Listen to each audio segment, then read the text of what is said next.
Hello, this is Chris Ferrara for Fatima Perspectives, the Fatima Network's commentary on current church affairs.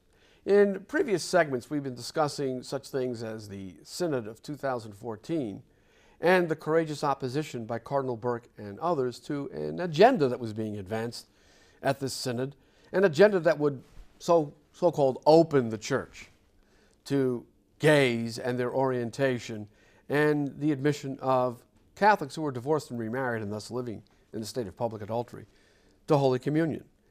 I noted that Bishop Athanasius Schneider, speaking of the interim report of the Synod of 2014, said, "This is the first time in church history," and I'm quoting him, "that such a heterodox text was actually published as a document of an official meeting of Catholic bishops under the guidance of the Pope." He said something else on that occasion. "This document," he said, "will remain for the future generations and for the historians a black mark which has stained the honor of the Apostolic See."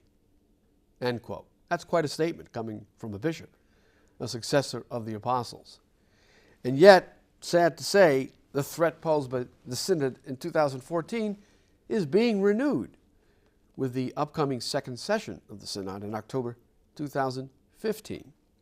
We know the threat is being renewed because those who would seek to control Synod number 2 are openly declaring their intention to subvert traditional teaching and discipline in the church through the vehicle of this so-called Synod on the family, which is shaping up to be, in actuality, a Synod against the family. For example, we have an interview with Cardinal Reinhard Marx, who was nothing less than the head of the German Bishop Conference and a key member of Francis's Council of Eight, the Council of Cardinals, dominated by progressives, that is advising him on these matters and driving the agenda at the Synod and elsewhere. In a recent interview in America magazine, this is what Cardinal Marx had to say about the earlier version of the Synod's opening, or attempted opening, to so-called gays and the divorced and so-called remarried Catholics who seek to be admitted to Holy Communion. Asked specifically about those two issues, this is what he said. "I have the impression that we have a lot of work to do in the theological field, not only related to the question of divorce, but also the theology of marriage. I am astonished that some can say everything is clear on this topic. Things are not clear. It is a question of aggiornamento, updating, the Italian word for updating."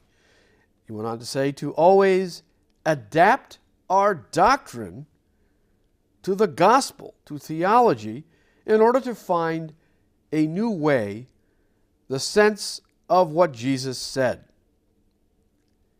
Now, that statement alone indicates that what they have in store for us at the next Synod is something that has specifically been condemned by the Catholic Church in the most solemn manner possible. At the First Vatican Council, standing in line with all tradition, the First Vatican Council, not the Second, the Council Fathers solemnly decreed that there can never be a development of doctrine by which it would be understood in a different sense or adapted in such a way that it would be understood differently from the way it had been understood before. Doctrine does not change in that way.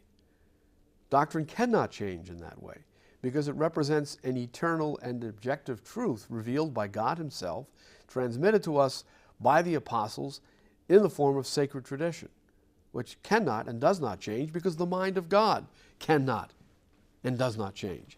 And as far as the doctrines of the faith, which support the defined practices of the faith, the two work together. The practices support the doctrine, and the doctrine supports the practices. And so in the case of holy matrimony, the Church insists, as John Paul II insisted in Familiaris Consortio only 34 years ago, that those who are living in a state of adultery cannot approach the Blessed Sacrament. But, according to Cardinal Marx, and to quote him again, we have to look for new ways in order to find the sense of what Jesus said. So what this cardinal, this head of the German hierarchy, is saying is that Jesus himself would approve of what the Synod in its first session was seeking, the so-called opening to gays and the admission of people living in a state of public adultery, as our Lord himself said, to Holy Communion and confession without any purpose of amending their ways, but rather continuing in their adulterous relationships. This is what Cardinal Marx and those who work with him in preparing the next session of the Synod have in store for us. As he said further on in the interview, this whole pontificate, referring to Pope Francis, has opened up new paths. You can feel it. To which I would say, God help us. Now, consider who Cardinal Marx is. Cardinal Marx is the head of what may well be the most corrupt hierarchy in the Western world, the German hierarchy. The German hierarchy is sustained by a German church tax, which is leveled upon the members of all denominations and is used by the government to fund the activities of the various denominations. That tax funds six-figure salaries for the German bishops. It's paid by the people sitting in the pews. In recent years, many people in Catholic churches in Germany have abandoned the church because they refuse to pay the tax.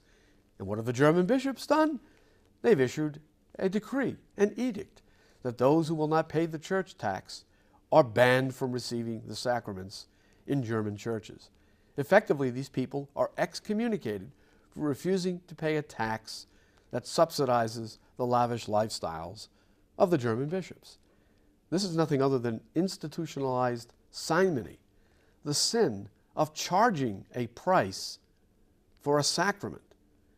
This has been institutionalized in the German church.